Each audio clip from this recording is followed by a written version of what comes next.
आपली माणसं, आपला देश. पाहत रहा जनादेश.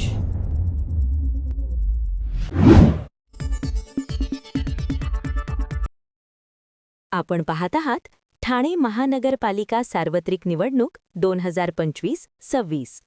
प्रभाग क्रमांक 3 ब मधील शिवसेना भाजपा युतीचे उमेदवार सौ मीनाक्षी शिंदे यांच्याशी राम माळी यांनी केलेला जनादेश संवाद. नमस्कार, मी राम माळी. जनादेश टी व्ही न्यूजमध्ये आपल्या सर्वांचं मनपूर्वक स्वागत. आपण पाहता जनादेश टी व्ही न्यूज. आपली माणसं, आपला देश. पाहत राहा जनादेश. आज आपण ठाणे शहराच्या माजी महापौर, त्याचबरोबर जिल्हा संघटक मीनाक्षी शिंदे मॅडम यांच्याशी आपण जनादेश टी व्ही न्यूजच्या माध्यमातून आपण चर्चा करणार आहोत. नमस्कार मॅडम, जनादेश टी व्ही न्यूजमध्ये आपलं स्वागत आहे. सर्वप्रथम जनतेसाठी आपले परिचय करून द्या. मी सौ मीनाक्षी राजेंद्र शिंदे. मी 3 टर्म मानपडा या विभागाची नगरसेविका झालेली आहे. म्हणजे 2007 ते 2012, 2012 ते 2017 आणि 2017 ते 2022 असा माझा कार्यकाळ राहिलेला आहे. आणि 2017 ते 2019 असा 2.5 वर्षाचा माझा महापौर कारकिर्दीचा कार्यकाळ. आणि पुन्हा एकदा 2026मध्ये मी नगरसेवकाच्या इलेक्शनसाठी उभी आहे या प्रभागातून. आणि गेली अनेक वर्ष या प्रभागात मी काम करते आणि परत एकदा जनतेच्या विश्वासाला सारखं मला ठरायचं आहे. आणि त्यामुळे या प्रभागाचं नेतृत्व करण्याची संधी पुन्हा एकदा शिंदेसाहेबांनी मला दिली. अभिनंदन त्यासाठी. मला एक पहिल्यांदा प्रश्न असं विचारायचं आहे की आपली हे 3री टर्म आहे, चौथी टर्म आहे. आपण केलेल्या कामाचा थोडक्यात आपल्या प्रभागामध्ये थोडक्यात माहिती द्या केलेल्या कामाची. मला असं वाटतं की 3 टर्म मिळाले म्हणजे जवळजवळ 15 वर्षाचा कालावधी या प्रभागात मी घालवलेला आहे. आणि या प्रभागाचा विकास होत असताना मुळात संपूर्ण ग्राउंड लेवलपासून काम करावं लागलं. सगळे रस्ते RCC केलेले आहेत. आपण पाण्याच्या लाईनी कास्टिंगच्या करून घेतलेल्या आहेत. LED दिवे लावलेले आहेत आपण संपूर्ण प्रभागामध्ये. आपण हायटेक अशी लायब्ररी बांधलेली आहे APJ अब्दुल कलाम. आणि अभ्यासिका ती नव्याने बांधण्यात आलेली आहे आपल्याकडे. आणि तसंच ज्येष्ठ नागरिक भवन बांधलेले आहे. धर्मवीर आनंदिगे महिला भवन बांधलेलं आहे आपण. हजेरी शेड एक मला असं वाटतं की जे रस्त्यावर झाडून वगैरे बांधतात त्यांच्यासाठी आपण एक हजेरी शेड बांधलेली आहे. एक छोटंसं आरोग्य केंद्र मानपाड्याचं आपण बांधलेलं आहे. आणि समोर जर बघाल तर आता काम ते आपल्या प्रगतीपथावर आहे. जिथे 7 माळ्याचं मल्टी स्पेशालिटी हॉस्पिटलचं काम चालू आहे, 6 माळ्याचं शाळेचं काम चालू आहे आपलं, आणि 6 माळ्याचं आपल्या प्रभाग कार्यालयाचं काम चालू आहे. जवळजवळ ह्या प्रभागाचा विकास पूर्णपणे आपण करण्यात यशस्वी ठरलेलं आहे. कारण पाण्याची टाकी असेल, गावातले देवळं असतील, आणि जे काही लोकांना मूलभूत गरजा लागतात त्या आपण पूर्ण करण्याचा प्रयत्न केलेला आहे. कारण बराचसा कालावधी उलटून गेलेला आहे. नुसतं 5 वर्ष न मिळता मला 15 वर्षाची संधी लोकांनी दिली. आणि तोच विश्वास ठेवून मला असं वाटतं की साहेबांनी परत एकदा मला चान्स दिलेला आहे की ह्या प्रभागाचं आत्ता क्लस्टरच्या माध्यमातून डेव्हलपमेंट होणार आहे. त्यासाठी माझ्यासारखे नेतृत्व त्यांना हवं होतं आणि म्हणून पुन्हा एकदा मला संधी दिली. मला एक विचारायचं आहे की आता निवडून आल्यानंतर कोणती कामं, कोणत्या समस्या आपल्या प्रभागामध्ये करायच्या राहून गेल्यात असं तुम्हाला वाटतं? मला असं वाटतं की तसं बघायला गेलं तर माझ्या प्रभागात कोणतेही काम आता शिल्लक नाही राहिले. तुम्ही बघाल तर मोठी अशी स्मशानभूमी बांधलेली आहे. ही मला असं वाटतं जन्मानंतर मरणाचं एक हे असतं की शेवट माणसाचं चांगला व्हावा, आणि त्यासाठी स्मशानभूमी पण अत्याधुनिक पद्धतीने मी बांधलेली आहे. आणि तेही काम माझं पूर्ण झालेलं आहे. जवळजवळ मी सांगितलं की ह्या प्रभागात कोणतेही काम माझ्यामार्फत शिल्लक नाही. नव्याने होणारं क्लस्टर हाच एक नवा हे आहे. कारण गेली अनेक वर्ष लोक झोपडपट्टीमध्ये राहत आहेत, पण समोर जर तुम्ही बघाल तर हा पहिला गावठाण भाग होता, आता शहरी भाग म्हणून ओळखला जातो. 148 ठाणे विधानसभा म्हणून ह्या प्रभागाला बघितलं जातं. आणि त्याच्या माध्यमातून मला असं वाटतं की समोर बघाल तर खूप मोठ्या अशा इमारती झालेल्या आहेत. आणि हे एक गाव जुनं होतं ते तसंच अजून राहिलेलं आहे. तर ती डेव्हलपमेंट होणं फार गरजेचं आहे. मला असं वाटतं की झोपडपट्टीमध्ये गेली 60-70 वर्ष लोकांनी आपलं अस्तित्व ठेवलं आहे. आणि त्याच्या माध्यमातून आत्ता कुठेतरी त्यांना नवीन डेव्हलपमेंट करून सोसायटीमध्ये राहण्यासाठी आणि त्यांना ज्या काही ॲम्युनिटीज पाहिजे त्याच्यावर भर देऊन नवीन डेव्हलपमेंट असेल किंवा क्लस्टर असेल त्या माध्यमातून लोकांचं आपण पुनर्वसन करणार आहोत. हेच एक काम आपल्याकडे राहिलेलं आहे. समोर बघाल तर तुम्ही मला असं वाटतं आपल्याकडे मेट्रोचं जंक्शन झालेलं आहे. अजून पुढे जरा जाल तर तिकडे बोरिंग सारखं आपण बायपास करतो, अंडरपास करतो. आणि त्याच्यामुळे मला असं वाटतं टनलचं काम देखील फास्ट गतीने चालू आहे. आणि जो आम्हाला बोरिवलीला जायला 2 तासाचा अवधी लागायचा तिथे आता आम्ही 15 मिनिटात बोरिवलीला पोहोचू शकतो. ते ह्या सगळ्या डेव्हलपमेंट होत असताना कुठेतरी घरांचा देखील विकास होणं गरजेचं होतं. लोकांची उंची वाढली पाहिजे या उद्देशाने साहेबांनी आता क्लस्टरचा प्रश्न इथे मार्गी लावायचा प्रयत्न करतायत आणि तो आता जवळपास मला असं वाटतं येत्या 2-4 वर्षामध्ये तो देखील आमचं काम चालू होईल. आणि हीच एक हे राहिलं होतं की चाळी तोडून कुठेतरी तिथे इमारती व्हायला पाहिजे आणि त्या येत्या 2 वर्षात तुम्हाला मिळाल्या.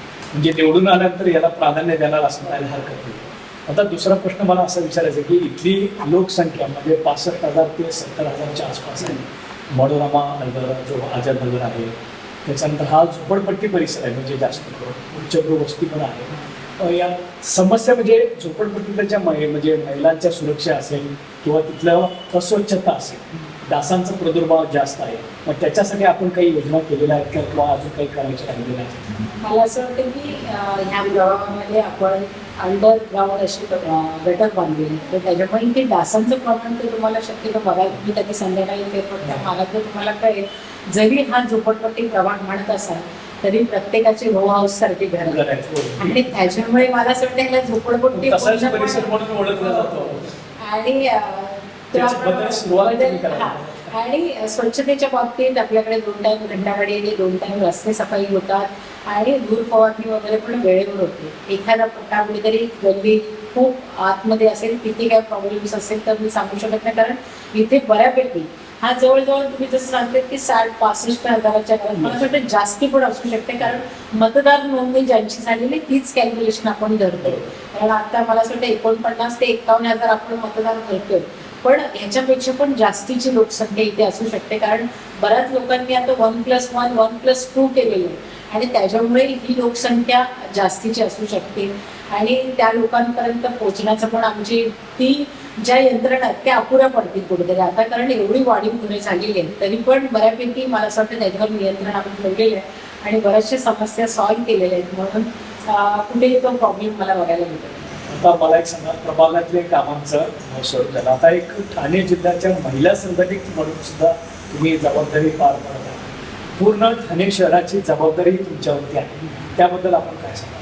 मला असं वाटतं की फर्स्ट टर्म 2007ला मी निवडून आले आणि त्यानंतर तिसऱ्याच वर्षी मला प्रभाग समिती अध्यक्षपद दिलं गेलं होतं. मला असं वाटतं कामाचं कॅलेंडर असतं त्याप्रमाणे लोकांना पद दिलं जातं, पण माझी सुरुवात तिथून झाली होती. एक गृहिणी जिने कधी शाखेत देखील आपला पाय ठेवला नव्हता अशा महिलेला डायरेक्ट तिकीट देऊन नगरसेविका म्हणून माझ्या नवऱ्याचं माझ्या दिराचं काम होतं ह्या प्रभागामध्ये, म्हणून मला या राजकारणात येण्याची संधी मिळाली. पण आज मी ठाणे शहराचं काम करत असताना पूर्ण महाराष्ट्राचं देखील काम करते, कारण लाडकी सून योजना ही माझ्या अध्यक्षतेखाली चालू आणि महिलांच्या ज्या समस्या आहेत ते सोडवण्याचा प्रयत्न मी करत असते. महिला आघाडीचं तुम्ही जर सांगाल तर संपूर्ण महिला आघाडी ठाणे शहराची माझ्या बरोबर असते. तुम्ही जर सखी महोत्सव माझा बघत असाल तर 40 ते 50 हजार महिलांचा कार्यक्रम मी करते आणि ठाणे शहरामध्ये सगळ्यात मोठा कार्यक्रम हा महिला आघाडीचा होतो. हे सांगण्यात मला देखील अभिमान वाटेल, कारण बऱ्याच महिलांचा इगो असतो की एखादी महिला पुढे जाते तर तिच्या मागे आपण का जावं म्हणून.